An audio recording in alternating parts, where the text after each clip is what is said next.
Guys, good evening. कैसे हैं आप सब? I Ami Mishra today going to teach you animal kingdom. इस चैप्टर से लगभग हर साल नीट में एक या दो क्वेश्चन आता ही आता है।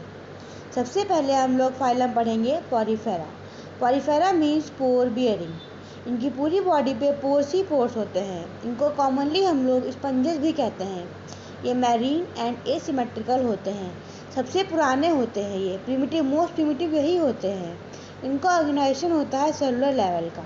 और मोस्ट इम्पॉर्टेंट बात है इनका कैनाल सिस्टम। उसको हम लोग बोलते हैं वाटर ट्रांसपोर्ट सिस्टम और वाटर कैनाल सिस्टम। इनकी पूरी बॉडी में पोर्स ही पोर्स होते हैं। और इनकी पूरी बॉडी में पोर्स ही पोर्स होने के साथ साथ एक ओपनिंग भी होती है। उस ओपनिंग को हम लोग ऑस्कुलम बोलते हैं। तो जो पोर्स हैं उनको ऑस्टिया या माइन्यूट पोर्स उनको बोलते हैं। उनसे पानी अंदर आता है और जो बाहर की जो ओपनिंग होती है ऑस्कुलम, उससे पानी बाहर निकल जाता है। इसके ज़रिए वाटर कैविटी के ज़रिए उसको बोलते हैं वाटर ट्रांसपोर्ट सिस्टम और वाटर कैनाल सिस्टम। और ये जो पाथवे होता है फ्रॉम ऑस्टिया टू के canal system and to osculum, ये हेल्पफुल होता है फूड गैदरिंग में, रेस्पिरेटरी एक्सचेंज में एंड रिमूवल ऑफ वेस्ट में। फिर आता है इसका मोस्ट इम्पॉर्टेंट फीचर कॉनोसाइट्स और कॉलर सेल्स। ये कहाँ होते हैं? ये स्पंजोसील मीन्स बॉडी कैविटी में होते हैं। And canals, spongocoel means body cavity and canals में होते हैं। इनका डाइजेशन कैसा होता है? Intracellular, intra means within a cell. Most important आता है कॉनोसाइट्स के बाद स्केलेटन। स्केलेटन बना होता है स्पिक्यूल्स एंड स्पंजिन फाइबर से। इनके सेक्सेस सेपरेट नहीं होते हैं।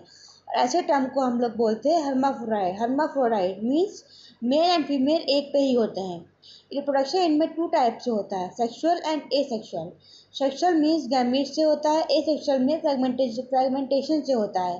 फर्टिलाइजेशन इनका होता है इंटरनल से, डेवलपमेंट होता है indirect. Indirect means larva stage, जहाँ पे भी लगा होता है इनडायरेक्ट, वहाँ पे होता है लार्वा स्टेज। और इनका जो लार्वा होता है वो एडल्ट से बिल्कुल अलग होता है। कुछ एग्जांपल्स देख लेते हैं। Sycon, Scypha, Spongilla, fresh water sponge, Euspongia, bath sponge. फिर से देख लेते हैं, एक बार रिवाइज कर लेते हैं। पॉरीफेरा, पॉरीफेरा मीन्स पोर बियरिंग। इनको कॉमनली हम लोग स्पंजेस भी बोलते हैं।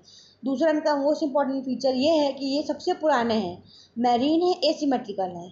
इनमें ऑस्टिया माइन्यूट पोर्स, उनको ऑस्टिया बोलते हैं, उनसे पानी अंदर आता है। और ऑस्कुलम ओपनिंग, उससे पानी बाहर जाता है।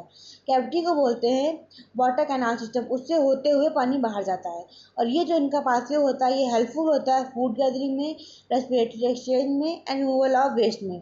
फिर आते हैं इनका मोस्ट इंपॉर्टेंट फीचर, इनके सेल्स होते हैं। इनके सेल्स को बोलते हैं कॉनोसाइट्स और कॉलर सेल्स। ये दो जगह पर होते हैं, एक कैनाल्स में होते हैं और एक स्पंजोसील में होते हैं। इनका डाइजेशन होता है इंट्रा सेलुलर। स्केलेटन स्पिक्यूल्स और स्पंजी फाइबर से बना होता है। स्केलेटन, स्पिक्यूल्स और स्पंजी फाइबर सेक्सेस सेम होते हैं, सेपरेट नहीं होते, मतलब मेल फीमेल एक ही बॉडी में प्रेजेंट होते हैं। ऐसे टर्म को हम लोग बोलते हैं हर्माफ्रोडाइट। रिप्रोडक्शन कैसे होता है? Sexual and asexual. Sexual means gametes, asexual means fragmentation. Fertilisation internal, development में लार्वा स्टेज इनडायरेक्ट होता है। Example sycon, spongilla, spongia. आज के लिए बस इतना ही। कल हम मिलेंगे एक नए फाइलम के साथ, सिलेंट्रेटा। तब तक के लिए गुड बाय।